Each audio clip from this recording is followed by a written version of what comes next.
تعالوا بقى في فيديو النهاردة هعرفكم على وصفة سهلة وحلوة جدا جدا في تبييض الملابس البيضة.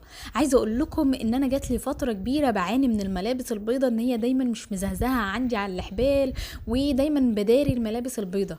من النهاردة وبعد الفيديو ده بجد وعن تجربة الوصفة دي مش هتستغنوا عنها في بيتكم نهائيا.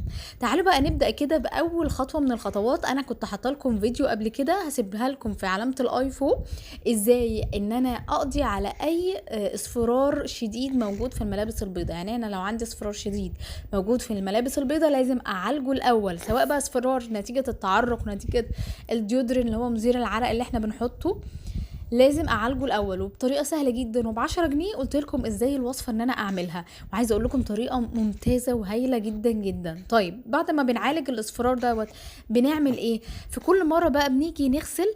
عايزه اقول لكم ان تحت طبيعي جدا ان تحت في الهدوم تحت الابط بيكون اصفرار نتيجه العرق ونتيجه الديودرين. فبتجيبي كده ازازه او بخاخه، يعني تحطي فيها كوبايه خل وكوبايه ميه، والمناطق اللي بتصفر عندك دايما هتبداي ان انت ترشي عليها الميه والخل. عايزه اقول لكم ان الخل دوت بيتفاعل مع العرق ده وبيقلل منه وبيقلل نتيجه الاصفرار اللي فيه. تمام. انا في التجربه ديت كان عندي هدوم فيها اصفرار شديد وفي اصفرار متوسط، لان انا كنت بشوف الخلطه اللي انا عاملاها هتاثر ازاي في الاصفرار الشديد اللي عندي والمتوسط عشان اشوف النتيجه. تمام. لكن انا في هدوم وانا عاملاها لكم في فيديو مخصوص، النتيجه من اول مره، يعني في خلال ساعة بالظبط هتلاقي البياض في التيشيرت كله معاكي ابيض ومفيش اصفرار نهائي.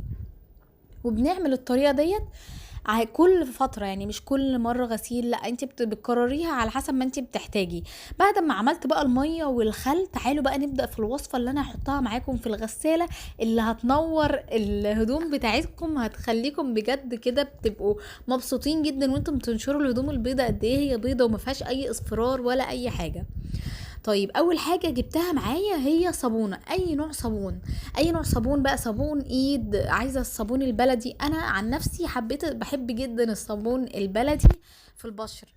الصابونه البلدي حلوه جدا كمان في التنظيف، فظيعه. الناس اللي عندها اطفال وعارفه يعني ايه الصابونه البلدي، لما طفل مثلا يبقى فيه بقع شديده وتحط الصابونه البلدي على طول، تسيبها كده 10 دقايق ربع ساعه وبتختفي على طول البقعه. طيب انا جبت مبدئيا كده صابونه بلدي او برضو اي نوع عندك، مش هنقف على نوع الصابونه، وهنبدأ نبشرها. عايزة تبشريها كده ناعم. انا الصابونة البلدي كانت صعبة في الفتحات الواسعة، فانا عملتها في الفتحات الضيقة، برشرت معايا ناعم كده خالص زي ما انتوا شايفين. تمام. وبعد كده لو انت معاكي صابونه بقى عاديه تقدري انت تعمليها في الفتحات الواسعه عادي، مش هتاخد منك دقيقتين وانت بتبشريها. لكن الصابونه البلدي خدت معايا وقت شويه لان هي بتبقى صلبه جدا جدا، وخدت بجد وقت معايا، يعني ممكن قعدت 10 دقايق او اكتر كمان ببشر فيها لان هي تعبتني. لكن النتيجة بتاعتها بجد حلوة جدا وبجد تستاهل ان احنا نجربها في الصابونة البلدي، بس برضه مش هنقف عليها. بعد بقى ما بشرت الصابونه كلها معايا ببدا ان انا اجيب بوله كبيره. هاتي بوله كبيره خالص عندك، تمام، علشان اقدر ان انا اعمل فيها بقيه المكونات واكون مرتاحه وانا بقلب. طبعا بحطها خلاص بقى انا كده خلصت البوله وبقت اخر حته من الصابونه دي خلاص، يعني مش هناخدها معانا عشان هي مش هتدوب بسرعه، بالذات الصابون دوت. تمام. بعد كده تكوني حاطه لتر ميه مغليه على النار. تحطي لتر ميه عايزينها تكون بتغلي نار علشان ندوب الصابون ده فيها. وطبعا اول باول كده ايدك اي حاجه بتقع بنشيلها على طول ورانا. تمام. بعد كده بعد ما بحط لتر الميه دوت في الصابون هبدا ان انا ادوبها. عايزه تدوبيها بايدك كده بالمعلقه اللي انت ماسكاها، تمام، بس ممكن هتاخد منك شويه وقت. طب لو انت مش حابه ان انت تدوبيها بايدك، بالهاند بلندر، عندك هاند بلندر كده حلو، ما عندكيش الخلاط، تمام، مش هنغلب يعني اي حاجه، هنتصرف ان احنا ندوب الصابون ده كويس جدا جدا في الميه السخنه، وعايزينه كده دايب خالص، ما يكونش فيه اي قطع فيه او اي بشر صغير موجود. بعد ما بشرت الصابونة وحطيت عليها لتر المية المغلية، وهحط عليها معلقتين كبيرة من بيكربونات الصوديوم ومعلقة كبيرة من ملح الليمون. كل ما بحط اي اضافة بقعد اقلب كويس جدا. هنا بيحصل فوران طبعا من البيكربونات وملح الليمون مع بعض. حسيت بقى ان هنا بدأ يظهر فيه زي تكتلات كده من الصابون، فبدأت ان انا قلت لا خلاص انا هجيب بقى الهاند بلندر بتاعتي وابدأ ان انا اعمل فيها، لان الصابون عامل معايا زي حتت صغيرة كده.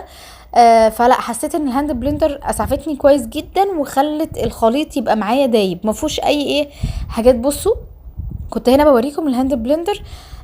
عايزه اقول لكم الهاند بلندر باظت المره دي وانا بستخدمها، بس مش بسبب الخليط طبعا يعني. تمام. بس يعني فبعد كده قلبت كويس جدا جدا.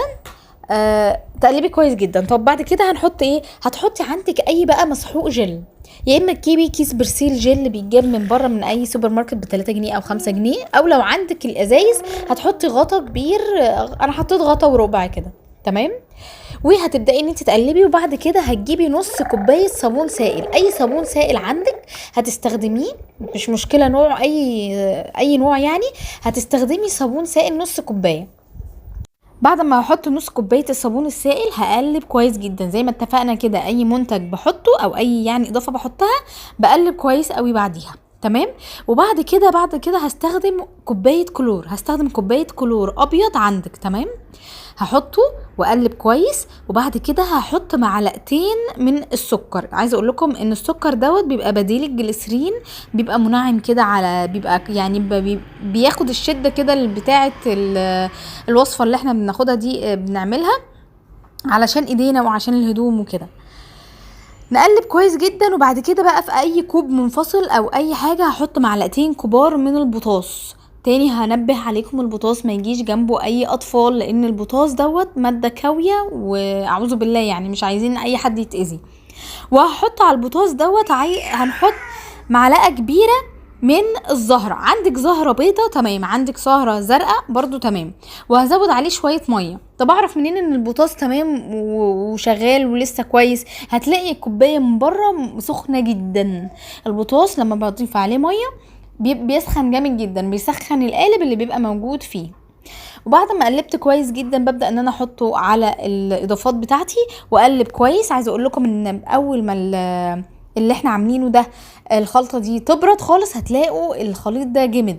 طب لما يجمد ده هنستخدمه ازاي بعد كده؟ مجرد ان انا هاخد بقى الجزء من الخليط دوت على شويه ميه سخنه ادوبهم وابدا ان انا استخدمهم تاني. تمام. ما تحطوش في ازايز لان الخليط بيجمد، فانت لما تيجي تحطيه في ازازه مش هتعرفي تطلعي منه، فانت لازم تحطيه زي في قالب زي ما انا كده حطاه. تقدري ان انت تاخدي بمعلقه او باي حاجه بحيث ان انت تعرفي تستخدميه. لكن لو هو سائل كده وحطيتيه في ازازه مش هتعرفي تطلعي منه تاني.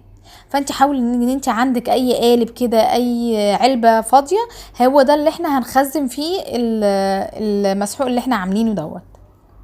بس انا كده خلصت الوصفه بتاعتي كويس جدا. يلا بينا بقى نبدا ان احنا نحطها في الغساله. انا هنا خدت زي كوبايه، باخد كوبايه واحطها في درج الغسيل وهتشوفوا معايا ازاي انا استخدمته. هنا بقى انا جبت الكوبايه وحطيتها في الدرج اللي في النص من الغساله بتاعتي، وهجيب مسحوق. هجيب برضو الحبه اللي انت بتستخدميها، انا ما بحبش استخدم مسحوق كتير، بحب احط نص في الدرج والنص مع الغسيل من جوه. هنا بقى بدات ان انا احط الغسيل الابيض كله، وحطيت عندي حاجات. بصوا هنا الشراب، انا بس حبيت اوريكم ان الشرابات بالذات مهما بتتغسل بيبقى برضو عند القدم من تحت كده برضو ما بتبقاش نظيفه قوي، او بيبقى برضو فيها زي اصفرار. عايزه اقول لكم انا شغلت الغساله على 60. تمام. ما رضيتش اشغلها على 90 عشان اشوف قوه الوصفه. والله حلوه جدا جدا جدا. وعلى فكره الغسيل الابيض مش دايما يتغسل على 90 لان انا بحس ان هو بيهري الغسيل. ايا كان. هنا بقى كنت بوريكم الخلطه قد هي جمدت ازاي بعد فتره.